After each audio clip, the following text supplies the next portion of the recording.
idOS brings portable identity into the new stablecoin economy. Every identity system has conflicting needs. Regulators want full disclosure, users want full privacy, and dApps are caught in between. idOS is our answer to striking a balance between the different needs and fears of these different stakeholders.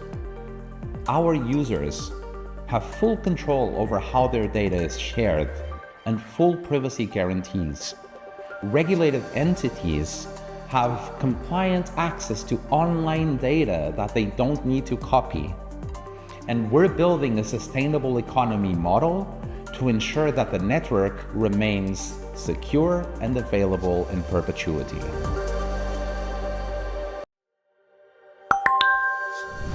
Data is decentralized among several idOS nodes, and we do that now primarily for redundancy. A consensus protocol then keeps these nodes in sync and enforces data deletions. And not even these nodes can decrypt data safely stored in idOS because we use per-user encryption. Now, what's that about? Data is always encrypted to a specific key before being sent to the idOS, which means that only the owner of that key can decrypt it. There is no key that idOS could leak that would have any impact on data security. And if one user leaks their keys, only their data is at risk. Even in that scenario, an attacker will still need a separate signing key to be able to access the encrypted data in idOS. And this makes attacks impossibly expensive.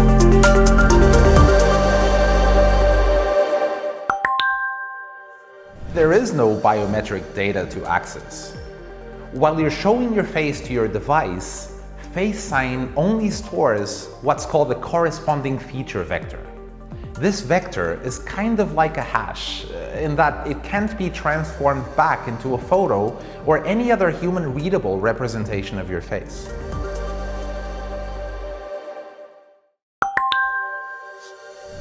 FaceSign is a wallet you can't lose. It lets you sign messages no matter where you are or what device you're using, and all without needing to download and install any new apps. FaceSign protects you by enforcing liveness detection before creating or using any keys. This means that a video or mask of your face won't do. FaceSign will only work if it's your face in front of the device. Let's walk through it to see how it works. So first, your device captures some information about your face. This information is encrypted and sent directly to a TEE, ensuring that not even idOS has access to it. This TEE then transforms this information into a feature vector. That's a description of your face that's usable only for pattern matching. And from this feature vector, no human-readable representation of your face can be derived. So the first time that this TEE sees your face, it uses a cryptography-grade entropy source to generate a random signing key for you.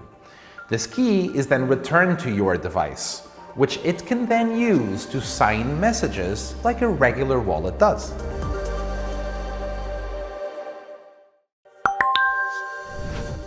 Because it's informed. It's informed by almost a decade of working with Web3 users and dApps and understanding regulations. We picked and chose from today's state-of-the-art to create a data storage layer that strikes this balance between the needs and fears of these different stakeholders. We know all of them. We build for all of them. With idOS, users are truly sovereign over their data and can freely choose who they want to share data with and for how long. dApps can easily ask users to share their data and keep it stored in idOS and no longer need to build their own secure and compliant data storage. And all of this works without users needing to download and install any new apps.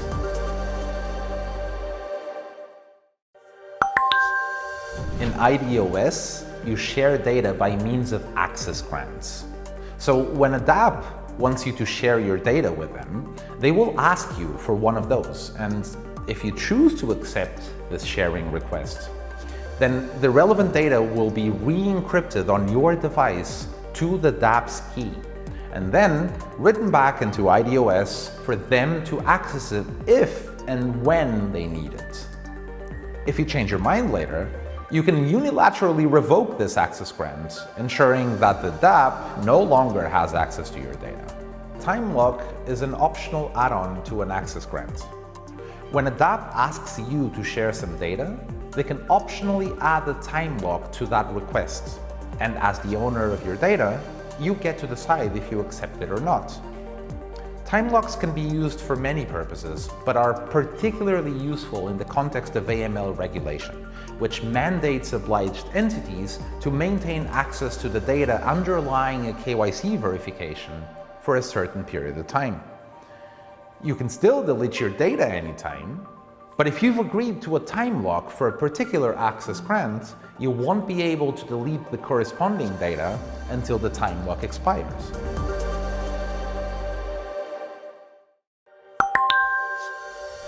At the very core, per-user encryption is likely the most powerful security guarantee in the idOS. And that is because even if all security layers are pierced and an attacker finds a way to grab a hold of idOS data, they'll be holding on to a lot of nothing. Only the user can decrypt that data.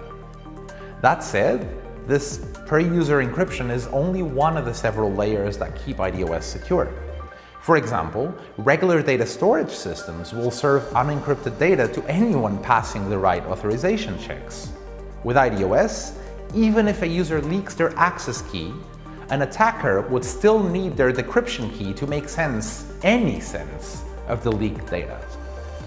We believe that better security emerges from composing different layers rather than pointlessly obsessing over making any single one of them ostensibly bulletproof. This concept is called defense in depth, and it works because different security measures fail in different ways. And when one breaks, the others ensure that attacks stay small